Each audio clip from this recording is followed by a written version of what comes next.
नमस्कार दोस्तों, कैसे हो आप सब लोग। उम्मीद करता हूँ ईश्वर कृपा से आप सभी सब परिवार सही अच्छे होंगे और अपनी लाइफ में सभी अच्छा कर रहे होंगे। तो मैं अभी आपको बताना चाहता हूँ कि मेरे आगे चल के आप विज़न मेरा क्या है। तो मैं आपको बताना चाहता हूँ कि आगे चल के मैं अपने खेती के लिए या अपने जो किसान भाइयों के लिए या अपने देश के लिए ऑर्गेनिक खेती पे काम करना चाहता हूँ, ऑर्गेनिक फार्मिंग। और उससे क्या है कि आज के समय में हमारी जो धरती माँ है वो बंजर होने को कगार पे पहुँच चुकी है और उसमें अत्यधिक मात्रा में हम लोग रासायनिक खादें, कीटनाशक, रोगाणुनाशक, ये सब चीज़ें, दवाइयाँ, केमिकल डाल रहे हैं धीरे धीरे। और खाद की मात्रा, रासायनिक खादों की मात्रा भी धीरे धीरे बढ़ाते जा रहे हैं। तो उसका परिणाम ये हो रहा है कि ज़मीनें बिल्कुल ख़राब होने की कगार पे आ चुकी हैं और ज़मीन का जो भूमिगत जल है वो भी बहुत ख़राब कंडीशन में आ गया है। पहले अब हम लोग कुएं का या नल का जो हैंडपंप होता है उसका पानी पीते थे, नॉर्मल पीते थे। अब आज की तारीख में आप देखोगे गांव गांव में भी आरओ मशीन लगी हुई हैं और उनका सब पानी पी रहे हैं। तो इसका ये है कि इन सब चीज़ों के कारण से हमारी ज़मीन का पानी भी और हमारी ज़मीन भी खराब होती जा रही है। एक समय ऐसा आएगा आगे चल के कुछ सालों के बाद में कि हमारी ज़मीन की उर्वरा शक्ति बिल्कुल ख़त्म हो जाएगी, नष्ट हो जाएगी।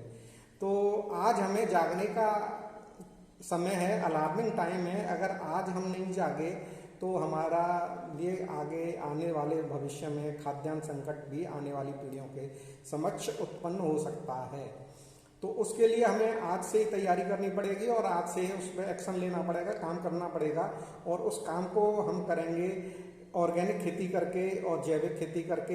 हम जो है गौ पालन को भी बढ़ावा देंगे, जिससे कि हमारी जो गौ का गोबर होता है और जो मूत्र होता है उससे कई प्रकार का जो फर्टिलाइज़र बनता है, हम मतलब कहना चाहिए देसी खाद बनता है। और उस खाद को बना करके हम अपनी ज़मीन में प्रयोग करेंगे और उससे हमारी ज़मीन की उर्वरा शक्ति बढ़ जाएगी, उर्वरा शक्ति बढ़ जाएगी और हम सभी देशवासियों को अच्छा खाने को मिलेगा, अच्छा पीने को मिलेगा। तो हमारी हेल्थ भी अच्छी रहेगी, स्वास्थ्य अच्छा रहेगा तो हमारे लोगों का पैसा बचेगा, पैसा बचेगा तो वो हमारी इकोनॉमी में और लगेगा पैसा, तो वो उससे हमारे देश की भी ग्रोथ होगी। तो इसके लिए हमें क्या करना है, ऑर्गेनिक खेती पर जाना है। और मेरा ये मिशन है और विज़न भी है कि 2035 तक कम से कम 10 लाख किसानों को ऑर्गेनिक खेती के लिए प्रोत्साहित करना है और अपना ऑर्गेनिक फार्म भी तैयार करना है। उसमें लगभग मैंने सोचा हुआ है कि 1000 एकड़ का अपना फार्म बनाऊंगा। उसमें आम, अमरूद, लीची और आपका ड्रैगन फ्रूट, नींबू, मौसमी, किन्नू, चीकू, आड़ू, इन सब तरह के जो है पेड़ होंगे और बगीचा होगा। बगीचा के अलावा जो बची हुई ज़मीन होगी उसमें खेती होगी और खेती भी ऑर्गेनिक होगी। तो उसमें वहाँ पर एक प्रशिक्षण केंद्र भी स्थापित किया जाएगा, जिससे कि आने वाले बाहर से जो आएंगे किसान उनको प्रशिक्षण दिया जाए ऑर्गेनिक खेती का। और वहाँ पर क्या बोलते हैं, उनके रहने खाने की भी व्यवस्था की जाएगी। तो मैं ये चाहता हूँ कि ये होना चाहिए और सभी देशवासियों को इस पर विचार करना चाहिए और सबको अपने अपने स्तर पर प्रयास करने चाहिए कि हम इस तरह से अपनी ज़मीन को बचाएं, अपने देश को बचाएं, अपने लोगों को बचाएं।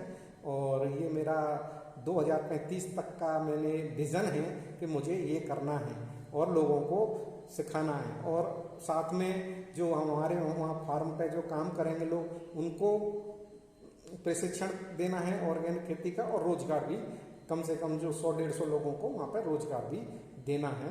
और वो हमारे साथ में मिलके काम करेंगे, उनको भी अच्छा खाने पीने को मिलेगा और उनका भी परिवार ग्रोथ करेगा। और आगे चल के ये धीरे धीरे 1 से 10, 10 से 100, 100 से 1000, 10,000 ऐसे धीरे धीरे फैलते फैलते एक मुहिम बन जाएगी। मुहिम बन जाएगी तो ये जो हमने विज़न सोचा हुआ है उस पर हम कामयाब होंगे। और इस पर बहुत ही शीघ्र से काम शुरू करना है और जल्दी से काम शुरू कर देना है। और काम करने के बाद में इसको आगे एक मिशन मोड में इस पर काम करना है और आगे बहुत अच्छे से काम करेंगे और सबका सहयोग भी मिलेगा आप सबका और आप सबकी भी इसमें तरक्की होगी। और हम सबकी भी तरक्की होगी और हमें उसकी फसल जो भी पैदा होगी, जो भी उसमें होंगे, तो उसकी कीमत भी बाज़ार में अच्छी मिलेगी। और ये मेरा विज़न है और मैं इसी के साथ अपनी बात समाप्त करना चाहूँगा। धन्यवाद, नमस्कार।